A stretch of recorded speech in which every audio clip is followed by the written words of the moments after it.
दोस्तों नमस्कार। Welcome to my channel law one should know. आज मैं आपसे एक और विषय पर कुछ आपसे जानकारी शेयर करना चाहता हूँ। मुझसे किसी ने पूछा कि भाई ये प्रॉपर्टी हम परचेज़ करना चाहते हैं तो हम क्या चीज़ ध्यान रखें।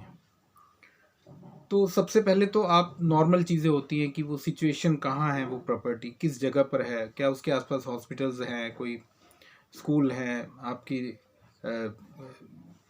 इंफ्रास्ट्रक्चर कैसा है, आने जाने की व्यवस्था कैसी, ये चीज़ तो एक नॉर्मल चीज़ें हैं। पर लीगली जो चीज़ें हमें ध्यान रखनी चाहिए उसमें सबसे इम्पोर्टेंट आ जाता है कि वो प्रॉपर्टी किस जगह पर है। क्या वो प्राइवेट लैंड है या गवर्नमेंट लैंड है। अगर वो गवर्नमेंट लैंड है तो क्या एग्रीकल्चर है, लाल डोरा है, जीपीए है, या सेल डीड वाली प्रॉपर्टी है जिसमें सेल डीड एग्जीक्यूट होती है। क्योंकि आप जानते ही होंगे कि कुछ प्रॉपर्टीज़ जीपी के थ्रू भी ट्रांसफ़र होती हैं जो कि वैलिड मोड नहीं होता ट्रांसफ़र का, ओनरशिप का, और कुछ होती हैं जो सेल डीड के थ्रू होती हैं। तो सेल डीड वाली वैलिड मोड होता है ट्रांसफ़र ऑफ प्रॉपर्टी का, जो कि वैलिड माना गया है। सुप्रीम कोर्ट ने इस बारे में जजमेंट भी दी है। इसके अलावा एक होती है ग्राम सभा ज़मीन। तो ये 4-5 तरह की प्रॉपर्टीज़ होती हैं। जब भी आप प्रॉपर्टी खरीदें तो ध्यान रखें कि वो प्रॉपर्टी किस तरह की है, उसकी टाइप क्या है। अब उसमें एक और इम्पॉर्टेंट चीज़ है कि पेपर्स कौन से आपको चेक करने हैं। जब आप प्रॉपर्टी खरीद रहे हैं, आपको पेपर्स दिखाए जा रहे हैं उस प्रॉपर्टी के, तो उसमें 4-5 चीज़ें होती हैं कि बयाना हुआ है तो बयाना आप देखेंगे ही, वो तो एक नॉर्मल बात है। कुछ परसेंट 10%, 20% जो भी अमाउंट है उस पर बयाना सेट हो जाता है। वो एक फ्रीज़ करने वाली अमाउंट होती है कि हमने ये डील फ्रीज़ कर दी है इतना परसेंट से, और आप 1 महीने, 2 महीने, 3 महीने में हमें बाकी की अमाउंट दे देंगे। उसके अलावा agreement to sale, will, receipt, आपने जो भी अमाउंट उनको दी है उसकी रिसिप्ट जरूर लें, वो लेना ना भूलें।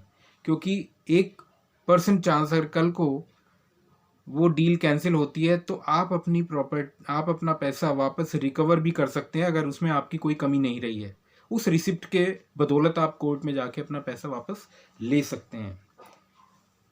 इसके अलावा सेल डीड को अच्छे से चेक कराएं, और उसमें भी सबसे इम्पॉर्टेंट जो पॉइंट है वो ये है कि अगर वो म्यूनिसिपल रिकॉर्ड में है प्रॉपर्टी, अगर वो गवर्नमेंट की प्रॉपर्टी है, अगर वो पूरे गवर्नमेंट रिकॉर्ड्स में चढ़ी हुई है, तो उसका नॉन एनकम्बरेंस सर्टिफिकेट लॉयर्स से या रजिस्ट्रार ऑफिस से ज़रूर चेक करें।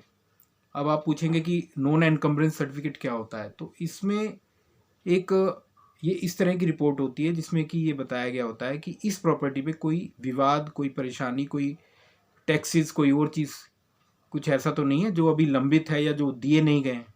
और अगर डिस्प्यूट है तो किस तरह का है, क्या वो ओनर के नाम में चढ़ी भी हुई है प्रॉपर्टी या कोई और उसका ओनर है। सपोज वो आपको किसी और की प्रॉपर्टी बेच देता है तो आप इस सर्टिफिकेट से पता चल सकता है कि क्या ये बंदा उस प्रॉपर्टी का रियल ओनर है या नहीं है। तो टाइटल सर्च रिपोर्ट जरूर आप जब भी इतनी लाखों की एक प्रॉपर्टी खरीदें ना तो जरूर लें आप। उसमें कई बार बैंक्स भी देते हैं टाइटल सर्च रिपोर्ट, लेकिन अपनी तरफ से भी आप प्राइवेट लॉयर से भी टाइटल सर्च रिपोर्ट के लिए कार्रवाई कर सकते हैं। इसके अलावा स्टैम्प ड्यूटी आप प्रॉपरली दें, पूरी दें।